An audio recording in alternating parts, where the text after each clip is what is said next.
what we listen, what we watch, what we discuss, and what we think. അത് എന്തെല്ലാമാണ് എന്നുള്ളതല്ല, കേൾക്കുന്നതിൽ നിന്നും കാണുന്നതിൽ നിന്നും ചർച്ച ചെയ്യുന്നതിൽ നിന്നും ചിന്തിക്കുന്നതിൽ നിന്നും എന്തെല്ലാം എടുത്ത് എന്തെല്ലാം ചെയ്യുന്നു, അതെങ്ങനെ പ്രയോജനപ്പെടുത്തുന്നു, അതാണ് ജീവിത സന്ദേശം. കഥയിൽ നിന്ന് ധാരാളം നമുക്ക് ലഭിക്കും. ഒരുപക്ഷെ കഥയുടെ ബാക്ക്ഗ്രൗണ്ട്, കഥയിലെ കഥാപാത്രങ്ങൾ, അതെവിടെ നടന്നു, എപ്പോൾ നടന്നു, എങ്ങനെ നടന്നു, അങ്ങനെ നടക്കുമോ എന്നുള്ള കാര്യത്തെക്കുറിച്ചൊന്നും പരിധിക്ക് അപ്പുറം നമ്മൾ ബോധർ ചെയ്യണ്ട. അങ്ങനെ നടന്നു എങ്കിൽ, ഇഫ് ഇറ്റ് ഹാപ്പൻഡ് സോ, അതാണ് നമ്മൾ വായിക്കുന്നത് അല്ലെങ്കിൽ കേൾക്കുന്നത് അല്ലെങ്കിൽ ചർച്ച ചെയ്യുന്നതെങ്കിൽ അവിടെ ബട്ടും ഇഫും ഇല്ല. ആ വിവരണത്തിൽ നിന്ന് നമ്മൾ എന്ത് പഠിച്ചു, അത് മാത്രമാണ് ഇമ്പോർട്ടന്റ്. രാമായണത്തിലെ ഹനുമാന്റെ വാലില് തുണി ചുറ്റി, അത് തുണി ചുറ്റാൻ സാധിക്കുമോ എന്ന ചോദ്യത്തിന് പ്രസക്തിയില്ല. തുണി ചുറ്റി, അത് കഥയാണ് അല്ലെങ്കിൽ ചരിതമാണ്. എണ്ണയൊഴിച്ചു, തീ കൊളുത്തി, ഹനുമാൻ ചാടി. ഇവിടെ കുറേ ചോദ്യങ്ങൾക്ക് ഉത്തരം അന്വേഷിക്കേണ്ട കാര്യമില്ല. അങ്ങനെ സംഭവിച്ചാൽ അദ്ദേഹം കണ്ടമാനം സ്ഥലത്തൂടെ കറങ്ങി കറങ്ങി നടന്നു, ലങ്കാദഹനം തന്നെ നടത്തി. ആ ലങ്കാദഹനത്തിൽ പലതും കത്തിപ്പോയി. വിഭീഷണന്റെ വീടിനൊന്നും സംഭവിക്കാതിരിക്കാൻ വളരെയധികം ഹനുമാൻ ശ്രദ്ധിച്ചു. അത്രേ, നന്മ നിറഞ്ഞവർക്കൊന്നും സംഭവിക്കരുത്, അശോകവനത്തിലൊന്നും സംഭവിക്കരുത്, അങ്ങനെ തന്നെ തീരുമാനിച്ചിട്ടാണ് അത് ചെയ്തത്. അത്രേ. അവിടെ ഈ ലങ്ക മുഴുവനും ദഹിച്ചു കഴിഞ്ഞപ്പോ, ലങ്കയിലെ കുറെ ഭാഗങ്ങൾ ദഹിച്ചു കഴിഞ്ഞപ്പോ, രാവണന് ധാർഷ്ട്യവും അഹങ്കാരവും അതുപോലെ തന്നെ തന്റെ ദുരഭിമാനവും കത്തിജ്വലിക്കുകയാണ് ചെയ്തത്. പക്ഷേ കൂടെയുള്ള 2-3 പേര് പറഞ്ഞുകൊടുത്തു, അവിടെ നിന്ന് രാമന്റെ പ്രതിനിധിയായിട്ട് വന്ന ഒരു കുരങ്ങന് ഇത്ര ശക്തി ഉണ്ടെങ്കിൽ, കുരങ്ങന് ലങ്കയെ ഇത്രയും ദഹിപ്പിക്കാൻ സാധിക്കുമെങ്കിൽ, നമ്മള് ചെയ്ത തെറ്റിൽ നിന്ന് പാഠം പഠിച്ചിട്ടില്ല. അതുകൊണ്ട് നമ്മൾ എന്താണ് പഠിക്കേണ്ടത് എന്നുള്ളത് സിമ്പിൾ ആയിട്ടുള്ളതാണ്. ശ്രീരാമന്റെ ധർമ്മപത്നിയെ രാവണൻ അപഹരിച്ചു. രാവണൻ എന്ന രാക്ഷസ രാജാവിന് അത് ചെയ്യാൻ സ്വാതന്ത്ര്യമുണ്ട്, ഒരു പക്ഷേ രാക്ഷസ രാജാവായ സ്ഥിതിക്ക്.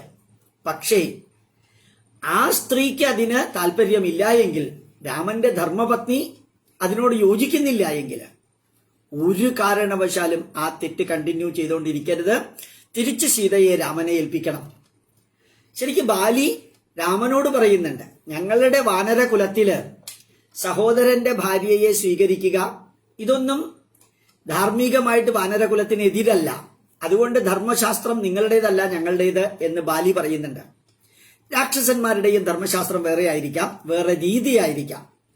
ലോകത്തിലെ എല്ലാവരുടെയും ധർമ്മം ഒരേപോലെ അല്ലല്ലോ, ആവണമെന്നില്ലല്ലോ. ഇന്ത്യക്കാർക്ക് തോന്നുന്ന പ്രത്യേകത അമേരിക്കക്കാർക്കോ ഇംഗ്ലണ്ടുകാർക്കോ യൂറോപ്യന്മാർക്കോ മലേഷ്യക്കാർക്കോ തോന്നണമെന്നില്ല. അവർക്ക് അവരുടേതായിട്ടുള്ള രീതിയും ഉണ്ടാവും. അത് രാവണൻ ചെയ്തത് രാവണന്റെ ദൃഷ്ടിയിലൂടെ ശരിയാണ്.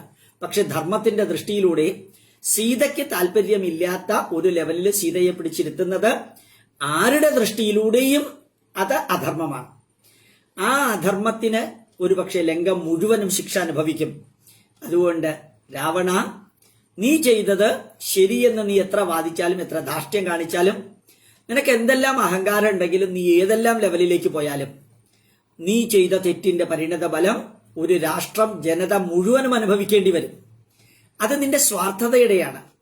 രാഷ്ട്രത്തിന് വേണ്ടിയല്ല നീ അത് ചെയ്തത്, ജനങ്ങൾക്ക് വേണ്ടിയല്ല നീ അത് ചെയ്തത്, അല്ലെങ്കിൽ ഒരു സമൂഹത്തിന്റെ സമ്പൽ സമൃദ്ധിക്ക് വേണ്ടിയല്ല ചെയ്തത്. നിന്റെ വ്യക്തിപരമായിട്ടുള്ള താല്പര്യത്തിന് വേണ്ടി രാഷ്ട്രത്തെ ബലി കൊടുക്കുന്ന ആ ലെവലിലേക്ക് നീ താഴ്ന്നു. തെറ്റ് മനസ്സിലായി. ഒരു പ്രതിനിധിയായിട്ട് വന്നവൻ ലങ്ക കത്തിച്ചിട്ട് പോകാൻ പോകുന്നു. ഇവിടെ നിന്നൊന്നും നീ പാഠം പഠിച്ചില്ല എങ്കിൽ നമ്മളുടെ സമൂഹം, നമ്മളുടെ രാക്ഷസ കുലം ശ്രീലങ്ക അല്ലെങ്കിൽ ലങ്കാപുരി ഇനി അഭിമുഖീകരിക്കാൻ പോകുന്നത് ഏറ്റവും ഭീകരമായിട്ടുള്ള ഒരവസ്ഥയായിരിക്കും എന്നാണ് പ്രധാനപ്പെട്ട ശബ്ദം രാവണന്റെ ചെവികളിലേക്ക് എത്തിയത്. ഓർമ്മിക്കുക, തിന്മകൾ സംഭവിക്കുമ്പോൾ ഉപദേശിക്കുന്നവർ ധാരാളം ഉണ്ടാവും. ആ ഉപദേശം കേൾക്കുക. ധാർഷ്ട്യത്തിന്റെയും അഹങ്കാരത്തിന്റെയും കസേരയുടെ വലിപ്പത്തിന്റെയും ഭരണത്തിന്റെ ചുക്കാൻ പിടിക്കുന്നത് ഞാനാണെന്നും എന്നെയാണ് ജനങ്ങൾ തെരഞ്ഞെടുത്തത്, അതുകൊണ്ട് എനിക്ക് എന്തുമാകാം, ഇനി എന്നെ ചോദ്യം ചെയ്യാൻ ആരുമില്ല എന്ന രീതിയിൽ പ്രവർത്തിക്കുമ്പോൾ ഓർമ്മിക്കുക, ഒരു വ്യക്തിയുടെ തെറ്റിന്, ധാർഷ്ട്യത്തിന്, അഹങ്കാരത്തിന്, ദുരഭിമാനത്തിന് ഒരുപക്ഷെ ഒരു സമൂഹം മുഴുവനും അതിന്റെ പരിണത ഫലങ്ങൾ അനുഭവിക്കേണ്ടി വരും. അത് കേരളമായാലും ലങ്കയായാലും ഭാരതമായാലും അമേരിക്കയായാലും ശരി, റഷ്യയായാലും ശരി, ലോകത്തിലെ ഏറ്റവും ഉജ്ജ്വലമായ ഒരു ശക്തിയാണെങ്കിലും ശരി, ഏറ്റവും ചെറിയ രാജ്യമാണെങ്കിലും വലിയ രാജ്യമാണെങ്കിലും ഒരു ഭരണാധികാരി ചെയ്യുന്ന തെറ്റുകൾക്ക് ഒരു പക്ഷേ ഭരണാധികാരിയും അവരുടെ കൂടെയുള്ളവരും ഒരു രാഷ്ട്രവും സമൂഹവും എല്ലാം വേദന അനുഭവിക്കേണ്ടി വരും എന്ന് സൂചിപ്പിച്ചത് രാവണ സന്നിധിയിലുള്ള രാവണന്റെ ഉപദേശകരാണ്. നമുക്കും ഇതെല്ലാം ബാധകമാണ്.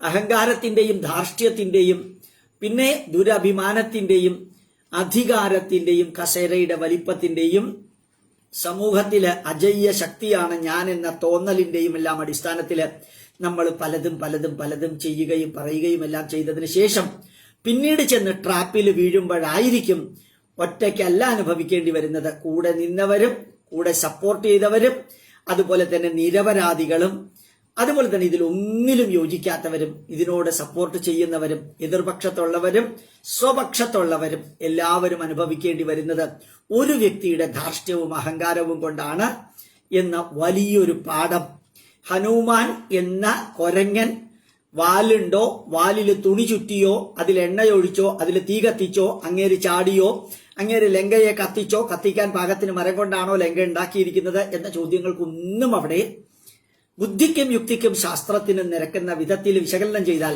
അവിടെ എന്ത് സംഭവിച്ചു, ആ സംഭവിച്ചതിൽ നിന്ന് നമ്മളും നമ്മുടെ കൂടെയുള്ളവരും എതിർചേരിയിലുള്ളവരും എന്ത് പാഠം പഠിച്ചു, ആ പാഠം പഠിച്ചു എങ്കിൽ ഈ ഭാഗം വളരെ വളരെ പ്രസക്തമാണ് എന്ന് ഓർമ്മിക്കുക. പ്രണാമം.